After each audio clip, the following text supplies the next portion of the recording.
Shalom saudara-saudara yang saya kasih di dalam nama Tuhan Yesus Kristus.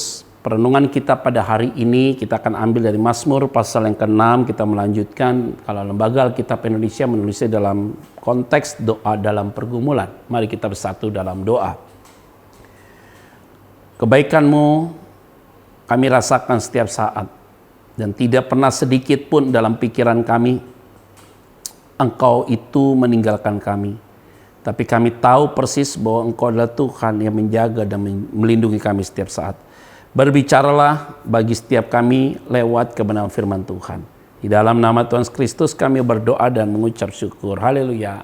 Amin. Saudara-saudara, tidak ada satu orang pun yang tidak punya pergumulan. Pergumulan akan berakhir hanya dua. Yaitu dia belum dilahirkan pasti tidak ada pergumulan. Yang kedua, ketika dia dipanggil Tuhan, ada di peti jenazah, maka tidak akan ada pergumulan.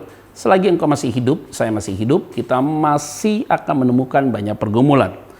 Daud berkata di dalam Mazmur 6 ayat yang kedua dan ketiga, "Ya Tuhan, janganlah menghukum aku dalam murka-Mu, dan janganlah menghajar aku dalam kepanasan amarah-Mu. Kasihanilah aku ya Tuhan, sebab aku merana. Sembuhkanlah aku Tuhan, sebab tulang-tulangku gemetar." Ini adalah satu suasana kebatinan yang dihadapi oleh Daud, bahwa ketika dia menghadapi begitu banyak pergumulan, saudara, maka dia bilang, "Jangan sampai Engkau menghukum aku dengan murka-Mu." Sehingga kata Daud, katakan, "Sembuhkanlah aku Tuhan, sebab tulang-tulangku gemetar." Saudara, kalau kita begitu banyak pergumulan, ya seperti psikosomatis, saudara ya. Jadi jiwa kita terganggu, mempengaruhi ke tubuh kita. Nanti kita terasa bahwa ada sesuatu yang salah lah di tubuh kita. Akhirnya kita bilang kepala sakit lah, ini sakit, itu sakit, periksa cek darah semua sehat. Kenapa yang sakit? Sakitnya masalah rohaninya sakit, mengganggu kepada jiwanya, baru mengganggu kepada tubuhnya.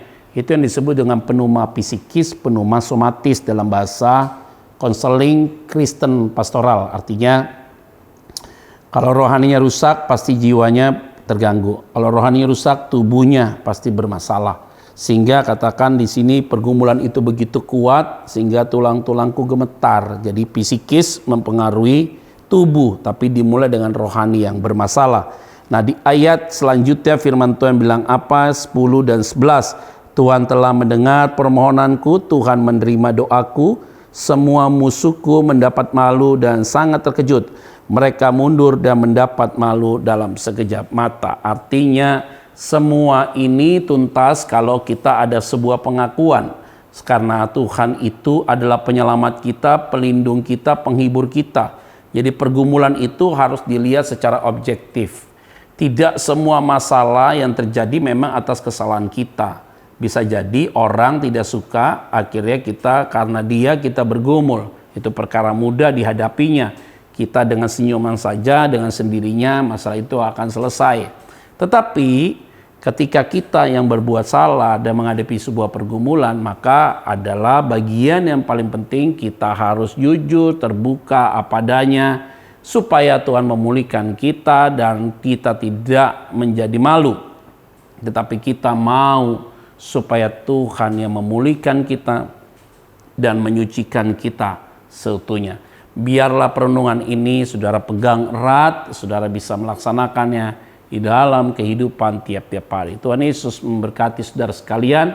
Mari kita bersatu dalam doa. Terima kasih kami diajar Tuhan untuk jujur dengan apa yang kami kerjakan. Dan kalau itu salah, kami mohon ampun di hadapan Tuhan. Berkati hidup kami masing-masing. Di dalam nama Tuhan Kristus kami berdoa dan mengucap syukur. Haleluya. Amin. Saudara tetap semangat. Jaga kesehatanmu. Tuhan pasti bersama dengan saudara sekalian. God bless you.